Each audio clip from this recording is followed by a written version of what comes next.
One moment we were a normal family eating lasagna. The next, our home was a war zone, and the man I loved was no longer a husband, but a stranger whose secrets had just painted a target on our backs. The smell of garlic bread and baked lasagna was supposed to be the scent of a perfect Tuesday night. My husband, Marcus, was in the middle of a painfully dull story about quarterly reports, his voice a low, soothing rumble that always made our 7-year-old Leo start to nod off at the dinner table. Our 13-year-old daughter Maya was, of course, glued to her phone, probably texting her friends about how boring her parents were. I was just soaking it all in, this beautiful, mundane little life we'd built in our quiet suburban cul-de-sac. Marcus worked in corporate security consulting, a vague title for a job that demanded long hours and frequent, last-minute travel. I was a pediatrician. We were the Thorns, the nice, quiet family in the 2-story colonial with the perfectly manicured lawn. That illusion shattered with a sound I can only describe as a thunderclap inside our house. It wasn't a knock. It was an explosion. The front door didn't just open. It imploded, splintering from its frame and slamming against the far wall of the foyer. Before the last of the lasagna could even fall from my fork, our home was flooded. Not with water, but with men. Huge figures clad in black tactical gear, helmets and goggles, their faces obscured, turning them into faceless monsters. The beams from the flashlights mounted on their rifles cut violently through the warm, dim light of our dining room, pinning us in their glare like frightened animals. "Get down! On the ground, now!" The roar was deafening, amplified by the sudden, terrifying silence that had fallen over our family. My first thought was a home invasion. My heart hammered against my ribs so hard I thought it would break. I lunged not for a phone or a weapon, but for my children. I grabbed Leo, pulling his small body behind me, and screamed Maya's name. She was frozen, her phone clattering to the hardwood floor, her eyes wide with a terror that will haunt me for the rest of my life. But Marcus was different. He didn't panic. He didn't scream. As I was scrambling to shield our kids, he rose from his chair, slowly, deliberately. He held his hands up, palms open and visible, in a gesture of absolute calm that seemed utterly insane in the middle of this chaos. "Easy," he said, his voice steady, betraying none of the fear that was choking me. "There are children here. Lower your weapons." One of the black-clad figures, this one with "Police" emblazoned in bold white letters across his chest, shoved Marcus hard. "On your knees, hands behind your head. Now." "I'm telling you," Marcus said, his voice taking on a hard edge I'd never heard before. "You need to stand down." The lead officer just laughed, a cruel, short bark. "You're in no position to tell us anything, pal." He ripped a piece of paper from a pouch on his vest and shoved it toward my face. "Warrant to search the premises of Marcus Thorne, suspected kingpin of the Red Talon drug syndicate." The words didn't compute. It was like he was speaking a foreign language. I started to laugh, a high, hysterical sound that was half sob, half shriek. Kingpin. Marcus. My Marcus. He consults on data server security. You've made a mistake. You have the wrong house. You have the wrong man. The officer ignored me, his focus entirely on my husband, who was now being forced to his knees. 2 other officers were grabbing me, pulling me away from my crying children, their rough hands bruising my arms. I saw Maya being pushed against the wall, her face streaked with tears. Leo was screaming my name. My world was ending. "It's the right man," the lead cop snarled, pulling out a pair of zip-tie cuffs. He looked down at my husband with triumphant disgust. "We've been watching you for 6 months, Thorne. Your little suburban dad act is over." They were about to cuff him. They were about to drag my husband, the man who read bedtime stories and made terrible dad jokes, out of our home like a monster. And that's when Marcus did something that stopped everything. He stopped looking at the local cop looming over him. Instead, his eyes scanned the tactical team, locking onto one specific officer standing near the back, a man who had a slightly different patch on his sleeve. Marcus's voice dropped, losing all its previous warmth, becoming chillingly formal and packed with an authority that silenced the room. "Sergeant," Marcus said, his voice cutting through Leo's cries like a razor. Tell your commanding officer to place a call to the assistant director's office at the Hoover building. Use secure line protocol 7 Alpha. The authentication code is Nightfall."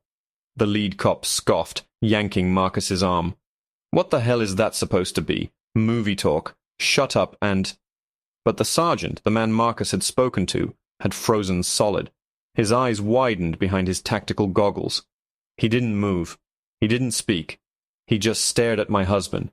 The lead cop noticed the hesitation and turned, his face contorting with rage. "What are you waiting for? Cuff him." He turned back to Marcus, pressing the muzzle of his rifle into the back of my husband's head. The metallic click as he flipped off the safety was the loudest sound I had ever heard. "One more word out of you, and I'll put you down right here in front of your family." The click echoed in the sudden, dead silence. My breath hitched, caught somewhere in my throat. I was watching my husband's execution. The lead officer, the one with the snarling rage and the local police patch, pressed the rifle harder into Marcus's skull, but my husband didn't even flinch. He just kept his eyes locked on the sergeant at the back. "Sergeant Evans," Marcus said again, his voice dangerously low. "That is a direct order. Acknowledge." The lead cop, Miller, I think his name was, let out a choked sound of disbelief. "Order? You're a damn drug dealer on his knees. Evans, cuff this piece of—" "Stand down." The sergeant's voice was a cannon blast, overriding Miller's completely. He took a single, authoritative step forward, his own weapon now pointed at the ceiling. "Everyone, hold your positions. Miller, take your weapon off the suspect." Miller turned his head slightly, his eyes burning with fury. "Have you lost your goddamn mind? This is my operation. We've been building this case for months." "And you just blew it to hell," the sergeant, Evans, shot back. He gestured with his head toward the door. "Make the call, or I will." I was completely lost. My mind was a swirling mess of fear and confusion. Suspect, kingpin, agent, order. These words didn't belong in my vocabulary, in my life, in my home with its half-eaten lasagna cooling on the table. I looked at Marcus, really looked at him. The man on his knees with a gun to his head was not the man who struggled to assemble IKEA furniture. There was a stillness in him, a core of tempered steel I had never seen before. He was a stranger. I had been married to a stranger for 15 years. Detective Miller, seething but clearly unnerved by his subordinate's certainty, finally lowered his rifle. He glared at Marcus with pure hatred. "This is on you, Evans. When this psycho's story turns out to be garbage, Internal Affairs is going to have your badge." Evans ignored him. He pulled a small, rugged-looking satellite phone from his vest. His fingers, large and clad in tactical gloves, moved with surprising speed. He put the phone to his ear, turning slightly away from us as if to shield the conversation. My world seemed to shrink to the sound of my own ragged breathing and Leo's whimpering behind me. "This is Sergeant Evans, Special Operations," he said into the phone. His voice was all business. "Requesting immediate verification. Authentication code. Nightfall."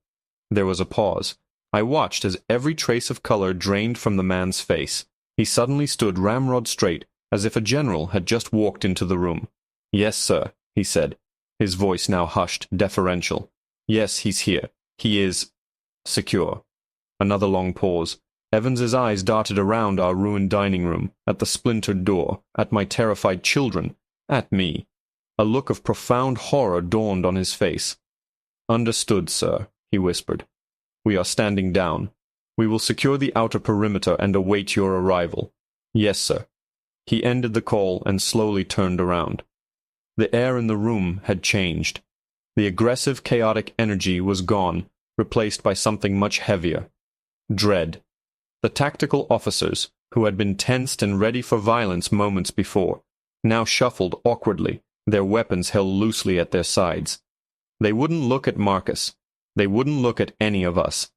Evans walked over to Detective Miller. "My team is pulling back," he said quietly, but with an unmistakable finality. "We're to hold the street and let no one in or out. You and your men are to do nothing. Touch nothing. Say nothing. That order comes from the highest level." Miller looked like he was going to explode. "The highest level of what? Who the hell is he?" he demanded, jabbing a finger toward Marcus. Evans looked at my husband, who was still kneeling patiently on the floor. And then he did something that made my blood run cold. He reached down and with a gentle, almost reverent touch, helped Marcus to his feet. "Sir," Evans said, his voice laced with an apology that was terrifying in its sincerity. "Assistant Director Reynolds is en route. ETA is 5 minutes." "Sir," he called him sir. Just then, the wail of distant sirens abruptly cut off. A new sound replaced it, the low, powerful hum of multiple engines approaching at speed. 2 sleek black SUVs without any markings glided to a stop in front of our house, their headlights bathing our shattered doorway in an intense, sterile white light. A side door of the lead vehicle opened and a man in a perfectly tailored dark suit emerged. He was older, with silver hair and a face carved from granite. He moved with an unnerving purpose, striding past the local cops, past the tactical team, and into our home as if he owned it. His cold, gray eyes swept over the scene, my crying children, the overturned chairs, the armed police, and finally landed on Marcus. He ignored everyone else as if we were merely furniture. "Thorne," the man said, his voice flat and devoid of emotion. He stopped a few feet from my husband. "Report." Marcus, the man I thought I knew, straightened his shoulders. His face was a mask of cold professionalism. "The perimeter was breached, sir. Local PD. The operation is compromised." The man in the suit stared at Marcus. Then his gaze drifted past him, landing on me and the children huddled against the wall. A flicker of something annoyance, regret, crossed his face before it was gone. He looked back at my husband, and his next words plunged our nightmare into a new, even darker depth. "Compromised is an understatement, Agent Thorne," he said, his voice dropping to a deadly whisper. "The Red Talon Syndicate knows a federal agent's family has just been targeted in a police raid. Your cover isn't just blown, you've just painted a target on your family's back." The words hung in the air, heavier and more dangerous than any of the guns that were still in the room. Agent Thorne. The title echoed in my skull, rearranging everything I thought I knew about my life, my marriage, my husband. The quiet man who worked in corporate security was a federal agent. The vague business trips, the burner phones I sometimes found in his coat pockets that he'd explain away as client confidentiality, the inexplicable self-defense classes he'd insisted Maya and I take it, all clicked into place with horrifying clarity. Assistant Director Reynolds turned his icy gaze on Detective Miller, who now looked small and utterly out of his depth. "You," Reynolds said, the single word dripping with contempt, "you and your Keystone cops just lit a beacon for every assassin on the Red Talon payroll. Your 6-month investigation was fed to you. They played you from the start, used you to expose my agent and flush him out. I hope the commendation was worth it." Miller's face was a mess of confusion and dawning horror. "Fed to us? By who? We had a confidential informant." "You had a sacrificial lamb," Reynolds snapped. "And now, thanks to your monumental incompetence, this entire family is in mortal danger." He turned back to Marcus. "Get them ready. Extraction protocol is in effect. You have 3 minutes." Marcus didn't need to be told twice. He was in motion before Reynolds had even finished speaking. His transformation from suburban dad to seasoned operative complete. He moved with a fluid economy I'd never witnessed. "Sarah," he said, his voice firm but with a thread of the man I knew woven through it. "Listen to me very carefully. Go upstairs, grab the go-bags." "The what?" I stammered, my mind still reeling. "The green duffel bags in the back of our closet, the ones for earthquake prep. Just grab them. Nothing else. Maya, you help your mother. Leo, come with me." He scooped our terrified son into his arms, holding him tight against his chest. Leo buried his face in his father's neck, his small body trembling. For the first time that night I saw a crack in Marcus's stoic facade, a flash of pure, agonizing pain in his eyes as he looked at his son. While Maya and I scrambled up the stairs, my legs feeling like lead, a new team of agents, all dressed in discreet dark suits like Reynolds, filed into the house. They moved with a chilling, silent efficiency, sweeping the rooms, speaking in low tones into earpieces. They weren't police. They were something else entirely. They were shadows. In our closet, behind my shoe rack, were the 2 green duffel bags. They were heavier than I expected. Unzipping one, I didn't see flashlights or bottled water. I saw stacks of cash in vacuum-sealed bags, several passports with our faces but different names, and a set of car keys that didn't belong to our minivan. The reality of Marcus's life, of the life we had unknowingly been living on the edge of, slammed into me with the force of a physical blow. When we came back downstairs, the scene had been completely transformed. The local police were gone, corralled outside. The tactical team was gone. It was just Reynolds' men and us. Marcus was standing by the door, now holding a small, sleek black pistol that he must have retrieved from somewhere. He handed a duffel bag to me and one to Maya. "Where are we going?" I asked, my voice barely a whisper. "Somewhere safe," was all he said. Reynolds stepped forward. "You know the protocol, Thorne. You'll be relocated, new identities, new lives. The Bureau will take care of you, but you are a ghost now." Marcus Thorne, the security consultant, and his family ceased to exist as of this moment. A cold dread washed over me. Our home, our friends, my practice, everything was gone. "And the Red Talon?" I asked, the name feeling like poison on my tongue. "What about them?" Reynolds' expression was grim. "My department will handle them. They made a fatal error tonight. They put an agent's family in the crosshairs. There is no line we won't cross to make them pay for that." We were ushered out of our splintered front door and into the back of one of the black SUVs. As we pulled away from the curb, I looked back at our house, the warm light still glowing in the windows, the half-eaten lasagna still on the dining room table. It looked like a perfect little dollhouse, a snapshot of a life that was no longer ours. It was the tombstone of our former existence. Inside the SUV, the silence was heavy. Maya was staring out the window, tears silently tracing paths down her cheeks. Leo had fallen into an exhausted sleep in Marcus's arms. I finally turned to my husband, this stranger who had slept beside me for 15 years. I had a million questions, a lifetime of them. Anger, betrayal, and fear warred within me.